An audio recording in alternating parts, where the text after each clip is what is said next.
Hello everyone, myself Mahesh Chandra. और हम इस लेक्चर में करने वाले हैं प्रॉपर्टी ऑफ आईसी कर्व, यानी कि जिसको हम इंडिफरेंस कर्व बोलते हैं। ठीक है ना, इंडिफरेंस कर्व की हम प्रॉपर्टी करने वाले हैं, जो कि हमारी सीरीज चल रही है कंसेप्ट ऑफ द डे। तो चलिए स्टार्ट करते हैं। सबसे पहले पढ़ लेते हैं कि introduce by economist Francis Ysidro Edgeworth, ठीक है, जिन्होंने ये दिया था indifference curve. Indifference curve graphical representation showing difference combination of two commodity. कहने का मतलब क्या हो गया कि हमारे पास दो वस्तुएं हैं, उनको उनका कॉम्बिनेशन दिखाया जाता है कि हम जो है जैसे कि दो गुड्स के कॉम्बिनेशन को दिखाया जाता है, जहाँ पे हम ये चीज़ का आइडिया लगाते हैं कि एक चीज़ को कितना खरीदें और दूसरी चीज़ को कितना खरीदें, ताकि हम जो कॉम्बिनेशन बना सकें वो हमारे लिए यूजफुल रहे। ठीक है ना, give a similar level of satisfaction to a customer, जो कि इस कस्टमर को एक सिमिलर लेवल का सेटिस्फैक्शन प्रोवाइड करता है। ठीक है, each point of IC show, यानी इंडिफरेंस कर्व शो करता है difference consumption bundle combination of two commodity, यानी कि हर एक कॉम्बिनेशन जो कि जैसे कि हमारा आईसी कर्व मान लीजिए ये है, तो यहाँ पे जो हर एक जो डिफरेंस पॉइंट होगा ना, वो क्या डिसाइड करेगा कि लेवल ऑफ सेटिस्फैक्शन, जैसे कि ये लेवल ऑफ सेटिस्फैक्शन ऐसे प्रोवाइड करेगा कि यहाँ पे कितना है और इस पॉइंट पे कितना है। ठीक है ना, यहाँ पे कितना है और यहाँ पे, ये मतलब डिफरेंट डिफरेंस कॉम्बिनेशन को शो करते हैं। Also known as iso utility curve, इसको हम क्या बोलते हैं, आइसो यूटिलिटी कर्व भी बोल सकते हैं। ठीक है ना, अच्छा, फीचर की अगर हम बात करते हैं तो क्या क्या फीचर होते हैं इसके, तो स्लोप डाउनवर्ड होती है फ्रॉम लेफ्ट टू राइट। देखो, डाउनवर्ड होगी लेफ्ट टू राइट, यानी कि यूँ होगी ऊपर से नीचे की ओर गिरती हुई। ठीक है ना, ये होगी डाउनवर्ड हो गया। राइट है या नेगेटिव स्लोप, नेगेटिव स्लोप का मतलब क्या होगा, जो कि नीचे की ओर जा रही है। ठीक है ना, curve is always convex to the origin. Convex का मतलब क्या हो गया, कॉन्वेक्स मतलब ऐसे होता है इसका कर्व, और इसको हम बोलते हैं कॉन्वेक्स। ठीक है ना, कॉन्वेक्स बोलते हैं। ठीक है, इसको हम, तो इसका कर्व कैसे होगा, हमेशा इस शेप में होगा। ठीक है ना, यू शेप में। Higher IC suggest higher level of satisfaction. अब जैसे कि मान लीजिए हमारे पास ये है हमारा, ठीक है ना, ये ग्राफिकल रिप्रेजेंटेशन है इसका। अब यहाँ पे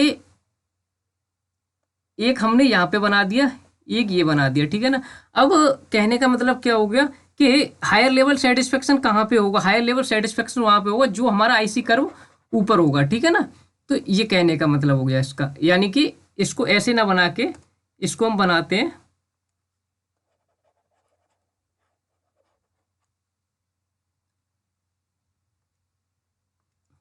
देखो ये ऐसे बताया था, नीचे की ओर गिरता हुआ होता है। अब एक तो ये बन गया, ठीक है ना, और एक ये बन गया। अब हमारा जो ऊपर वाला है ना, ये आईसी कर्व, ये हायर लेवल सेटिस्फेक्शन बताएगा। ये क्या बताएगा, हायर सेटिस्फेक्शन बताएगा। ठीक है ना, और ये क्या होगा, ये लोअर हो जाएगा। क्यों, क्योंकि ये नीचे है। Two IC never intersect. अब जैसे कि हमने एक तो आईसी कर्व ये बनाया और एक आईसी कर्व हमने ये बनाया, दोनों ही कभी भी आपस में इंटरसेक्ट नहीं करेंगे, यानी कि टच नहीं करेंगे, ना तो इस पॉइंट पे करेंगे ना ही इस पॉइंट पे, मतलब किसी भी पॉइंट पे जो आपस में टच नहीं करेंगे ये। ठीक है ना, अगर हम इंडिफरेंस मैप की बात कर लें तो indifference map is basically present of two और मोर आईसी टुगेदर। यानी इंडिफरेंस मैप का मतलब क्या हो गया, जैसे कि एक ही कॉम्बिनेशन पे, अब जैसे कि ये कॉम्बिनेशन बना दिया हमने, ठीक है ना, अब इसी पे जो आईसी कर्व इंटरसेक्ट हो जाते हैं, जैसे कि एक ये हो गया एक ये हो गया, ऐसे करके जो हो जाते हैं। ठीक है ना, दो से ज्यादा हो सकते हैं। It is a graphical representation that show complete picture of consumer preference, यानी कि दो गुड्स का कॉम्बिनेशन बताता है, तो यहाँ पे कंज्यूमर को क्या है कि पता लग जाती है कि कौन सा कॉम्बिनेशन उसके लिए यूजफुल रहेगा। ठीक है ना, ग्राफिकल रिप्रेजेंटेशन से। अगर हम बात करें इसकी क्रिटिसिज्म की, तो preference of a user many chance between two time of period. ठीक है ना, और कॉनकेव ऑफ और even circular curve is possible. इनका कहने का मतलब है कि सर्कुलर कर्व भी पॉसिबल होता है, ये क्रिटिसाइज किया है इन्होंने। ठीक है ना, यानी कि ये इसकी कमियां हैं। अगर आईसी कर्व को हम एनालाइज करें तो आईसी कर्व ये सिंपल 2 डायमेंशनल ग्राफ है, ठीक है ना, with each axis represent single type of economic goods, यानी कि एक जो है जैसे कि ये था एक आईसी कर्व, एक ये था, तो ये अपना अलग अलग कॉम्बिनेशन जो शो करते हैं, ठीक है ना। At any point on curve customer get the same level of satisfaction और यूटिलिटी, यानी कि कस्टमर क्या चाहता है, सेम लेवल ऑफ सेटिस्फेक्शन चाहता है, तो वो उसी पॉइंट को यानी कि उसी कॉम्बिनेशन को लेना चाहेगा जहां पे उसको हायर लेवल सेटिस्फेक्शन मिलेगा।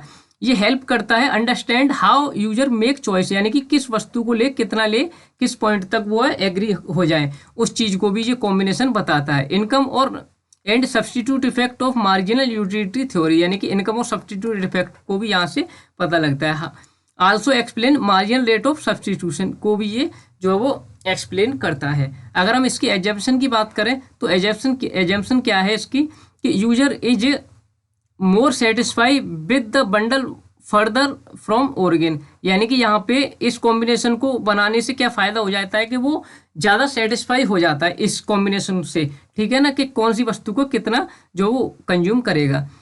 विद इंक्रीज इन इनकम, जैसे जैसे कस्टमर की इनकम इंक्रीज हो रही तो कस्टमर क्या करेगा, कंज्यूमर क्या करेगा, वुड बाई मोर कमोडिटी, यानी कि वो ज़्यादा कमोडिटी परचेज करने लग जाएगा। इसका रिजल्ट क्या होगा कि आईसी कर्व शिफ्ट कर जाएगा अप, यानी कि अब मान लीजिए हम यहाँ पे कोई वस्तु खरीद रहे थे कम, पहले जो हमारी इनकम 10,000 थी, अब अगर हमारी इनकम बढ़ गई तो हम वस्तु जो है ज़्यादा परचेज करने लग जाएंगे, तो क्या हो जाएगा, आईसी कर्व अपवार्ड हो जाएगा, यानी कि आईसी कर्व शिफ्ट हो जाएगा ऊपर की ओर, ठीक है ना।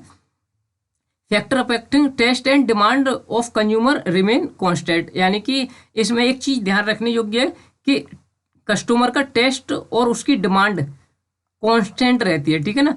Consumer act rationally to maximize their satisfaction, वो रेशनली का मतलब क्या हो गया, वो सोच समझ के जो वो किसी भी डिसीजन को लेता है जहाँ पे सेटिस्फेक्शन उसको मिल सके, ठीक है ना। कस्टमर बाई करता है कॉम्बिनेशन ऑफ 2 गुड्स के, 2 गुड्स के कॉम्बिनेशन को ही बाई करेगा, कितना राइस लेगा, कितना चावल, यानी कितना चावल लेगा और कितना गेहूं को परचेज करेगा वो, ठीक है ना।